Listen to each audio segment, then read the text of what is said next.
in all your films you have this kind of scenes that something similar happens, like the condom scene at the square, or the guy with the Tourette syndrome during the press conference. Yeah. So, and also the main concept of the force majeure is about this kind of social contract. So this is my question, whether, I mean, your inspiration, your first idea about the film derives from this kind of situation. Well, sometimes it does. In force majeure, for example, when the avalanche comes and the father runs away, it's a typical dilemma situation, and he breaks a social contract because he's supposed to protect his family. So that film comes completely from something that is in the setup of that situation. Triangle of Sadness, I got interested in beauty as a currency.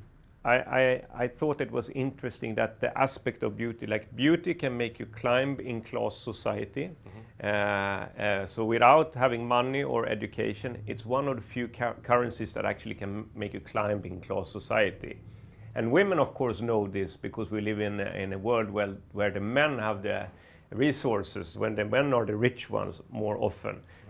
So for them to use their beauty, women to use their beauty and sexuality is of course something they are aware of. Actually, the reason that I started to do this film from the beginning is because my wife is in the fashion industry. She's a fashion photographer. And I wanted to know everything about that world.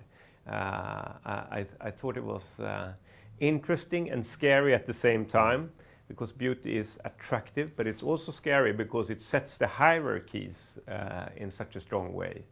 About Carl and Yaya being relatively unseen during all this mayhem, this storm during the sailing, I would like to ask you about this choice of not showing them. I think the only times we see them, they're like as if they are posing for a camera or something. Yeah, there are 2 times you see them during the storm. I consider a little bit like the film is going from the fashion world to the luxury yacht.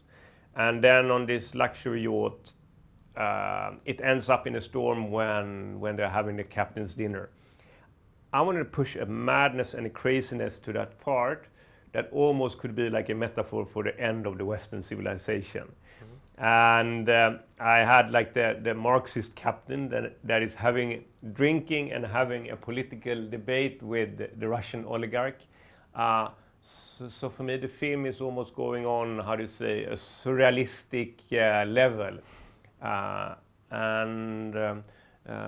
So it's almost like a way of getting away from the 2 main characters and starting to talk about society in general.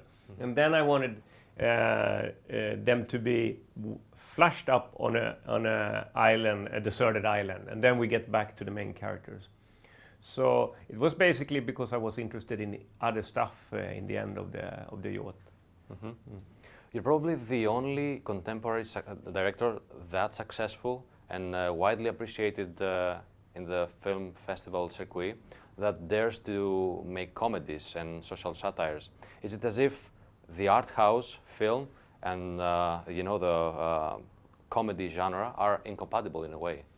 I think there's a reason why we believe this, and I think it's because of the European film institutes. Because in Europe, it have developed a certain kind of genre that is almost art house genre. Because as a director, if you get money from the film institutes, you're economically safe. So you don't have to reach the audience. And it's completely different if you go to the US. They have to reach the audience, otherwise they're losing their jobs. So in Europe, I can feel that we sometimes have gotten a little lazy and not punching all the way out to reach the audience. If you go back and look at Lina Wertmüller, for example, the Italian director, or Buñuel, and there's more examples that in the 70s and the 80s, European movies were wild, entertaining, very often dealing with comedy. At the same time, it was dealing with an intellectual content. And since Force Majeure, my idea has been to go back to a certain kind of European cinema and combine it with the best of the American tradition. Because I don't want to make these art house movies where it feels like both the audience and the critics have a stick up their ass and they're sitting and we're looking something prestigious that is, how to say, a self-aspirational self. This is how I want to portray myself.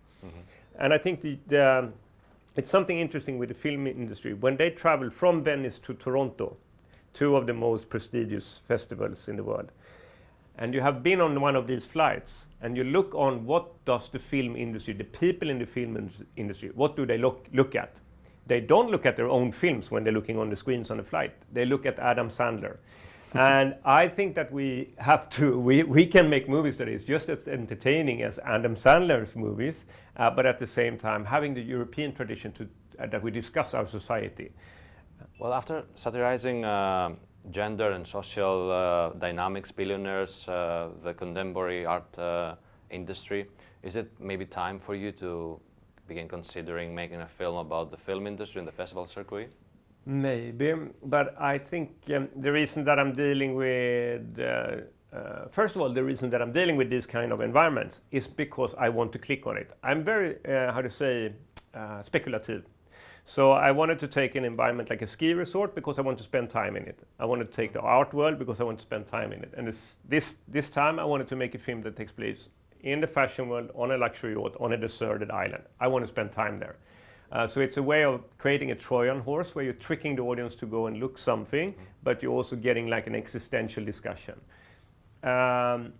It could be fun to deal with the cinema world and my industry, but also, the environment have to add something to the content. So I have to find the right approach or the right idea to use the film world, because I'm not only interested in these different environments because I'm fascinated by them. I also want it to add something to the content, but maybe one day. Some argue that these are difficult times for comedy nowadays. Some argue that this is because of political correctness. I mean, how do you respond to this argument? I think that we have to separate fiction from reality. So I think that, for example, when we are dealing with fiction, we have to understand that we are allowed to do exactly what we want. And it's our fantasies, it's our ideas that we are processing and that we are dealing with. And we have to be much more critical towards news media, for example, that is exploiting real human beings over and over again. And I don't understand why people are not getting very angry at that, but at the same time getting angry at fiction, where we're creating a fantasy world in order to raise thoughts about ourselves. Mm-hmm. For me, it has been important to be aware of why I have the content that I have and why I want to provoke. So, and if I know that and if I can answer that, then I feel safe to go into a provocation and to do something political incorrect. It's about how you prepare yourself, I would say. And there are topics that I avoid to put in this film, for example, because I feel I don't want to spend time afterwards dealing with the discussion. Such as? Would you like to give me an example about it? No, of course I can't, because then I would have a problem. But I can at least say 3 scenes that I would have a serious problem afterwards if I would have done them. Well, talking about some difficult situations, I mean, at some point Woody Harrelson expresses guilt for not being a worthy communist because of having too much in his life. Yeah, he says he's a shit socialist. Yes. It's a socialist it's talking about. Socialist, yes. So I mean, it's common for people feeling guilty about things that they do not necessarily control. So how about you? I would like to ask your point of view.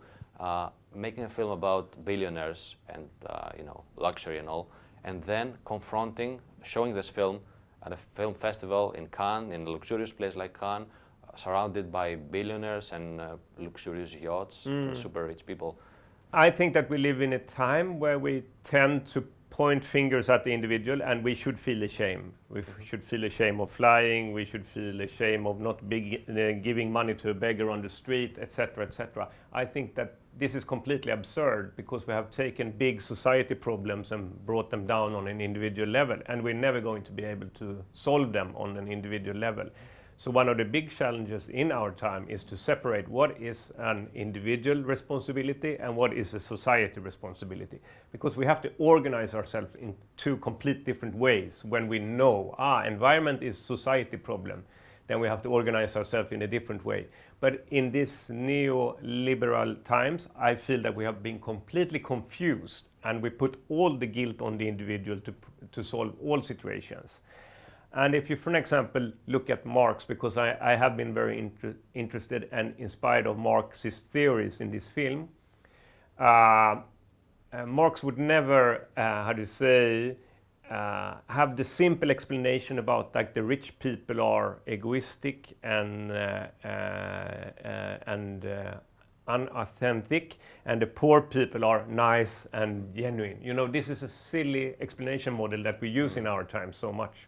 He was best friends with the factory owner, Engels, and it's almost like the stupid left of Europe today have this approach. They have the liberal approach of how we look on politics. So you can't make these things as an individual problem.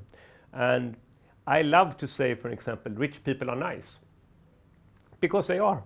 Like the 99% of the rich people are nice, and the people that you meet in Cannes, it's not the problem. The problem is on a structural level, and that's if you want to solve like you say, inequality and things like that, then we have to look on it on a structural level.